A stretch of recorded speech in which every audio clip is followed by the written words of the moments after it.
Assalamualaikum warahmatullahi wabarakatuh. Perkenalkan, nama saya Astri Novianti dengan NIM 0501201043. Saya mahasiswi dari Universitas Nadatul Ulama Cirebon, Prodi PGSD. Pada kesempatan kali ini saya akan membuat video mengenai pengembangan media pembelajaran IPS yang diampu oleh Ibu Regita Muspita MPD. Halo adik-adik semuanya, ada yang tahu tidak apa sih itu lingkungan? Mari kita bahas bersama ya. Apa sih itu lingkungan? Jadi adik-adik, lingkungan adalah segala sesuatu yang ada di sekitaran manusia dan mempengaruhi tumbuh kembangnya manusia, hewan, tumbuhan, dan makhluk lainnya. Lalu ada yang tahu tidak ya, lingkungan itu dibagi menjadi berapa? Ya, benar sekali adik-adik. Jadi, lingkungan itu dibagi menjadi dua ya. Yang pertama itu ada lingkungan alami, lalu yang kedua ada lingkungan buatan. Lalu apa sih pengertian dari lingkungan alami itu? Benar sekali. Jadi, lingkungan alami adalah lingkungan yang diciptakan oleh Tuhan Yang Maha Esa, terjadi secara alami tanpa adanya campur tangan dari manusia. Lalu, apa saja ya contoh dari lingkungan alami itu? Iya, benar. Lalu iya benar. Ada apa lagi? Ya, benar sekali ya. Nah, jadi contoh dari lingkungan alami itu ada gunung, ada pantai, ada laut, ada hutan, ada sungai, ada air terjun, dan lain sebagainya. Mari kita bahas bersama ya satu persatu. Yang pertama, tadi ada gunung.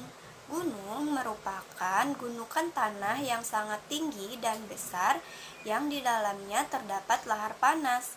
Gunung bermanfaat sebagai sumber mata air. Lalu yang kedua, yang selanjutnya ada hutan.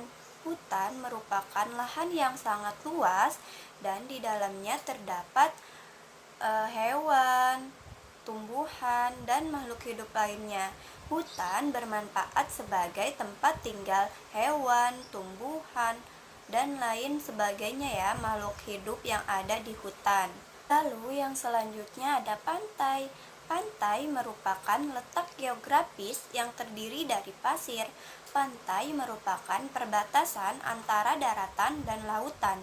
Lalu apa ya manfaat dari pantai? Manfaat dari pantai itu dijadikan sebagai tempat wisata bagi manusia, tempat rekreasi atau wisata bagi manusia. Lalu selanjutnya ada sungai. Sungai merupakan aliran air yang berkumpul dan mengalir dari dataran tinggi menuju ke dataran rendah. Sungai bermanfaat sebagai tempat atau wadah penampungan air hujan. Yang terakhir ada air terjun. Air terjun merupakan aliran air yang jatuh dari permukaan tinggi sehingga menyebabkan aliran air, genangan air yang sangat banyak. Air terjun bermanfaat sebagai destinasi pariwisata. Nah, itu dia beberapa contoh dan manfaat dari lingkungan alami ya adik-adik. Lalu tadi yang kedua ada lingkungan buatan. Apa sih pengertian dari lingkungan buatan itu adik-adik, ada yang tahu tidak? Iya, benar ya. Jadi, lingkungan buatan itu adalah lingkungan yang diciptakan oleh manusia. Coba apa saja ya contoh dari lingkungan buatan itu? Iya benar, ada apa lagi? Iya benar, lalu ada? Ya benar ya, contoh dari lingkungan buatan itu ada banyak, seperti rumah, sekolah, rumah sakit, ada kebun, ada sawah, ada jalan raya, dan masih banyak yang lainnya ya. Mari kita bahas bersama ya contoh dan manfaat dari lingkungan buatan satu persatu. Yang pertama, tadi ada perumahan. Apa sih perumahan itu?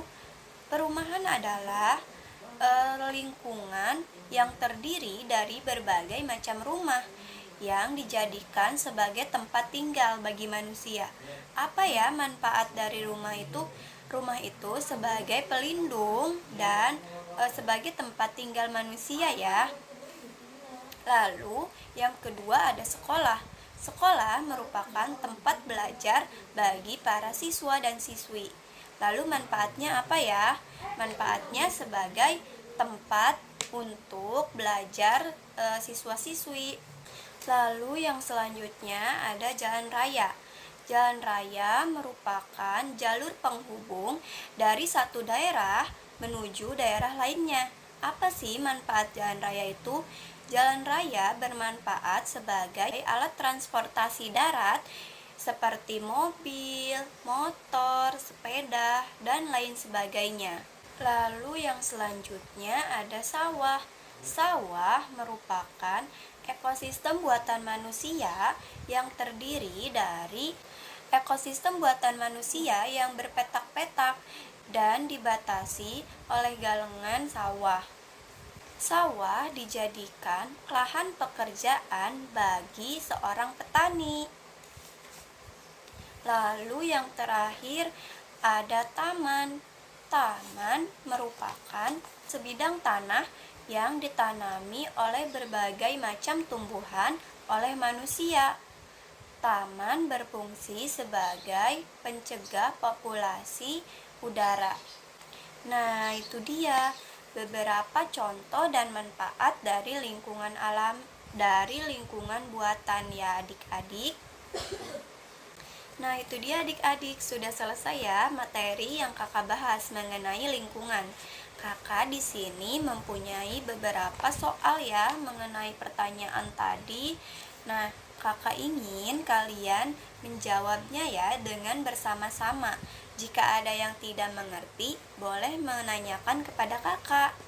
Jangan malu-malu ya bertanya. Sudah selesai ya, Kakak sudah mengambil jawaban dari kalian semua. Jawabannya pada bagus-bagus, berarti kalian mendengarkan apa yang Kakak sampaikan barusan. Nah, Kakak akan menyimpulkan ya hasil pembelajaran kali ini. Jadi, kesimpulannya yaitu bahwa manusia dan lingkungan itu saling berhubungan satu sama lain adik-adik. Manusia dan lingkungan itu mempunyai hubungan timbal balik yang harus dijaga. Jika manusia menjaga alam, maka alam akan menyediakan tempat dan sumber alamnya untuk digunakan oleh manusia sebaik-baiknya. Namun adik-adik sebaliknya, jika manusia merusak alam, maka alam akan rusak dan alam tidak dapat memenuhi kebutuhan manusia lagi. Terima kasih ya untuk semuanya. Assalamualaikum warahmatullahi wabarakatuh. Sampai ketemu nanti adik-adik.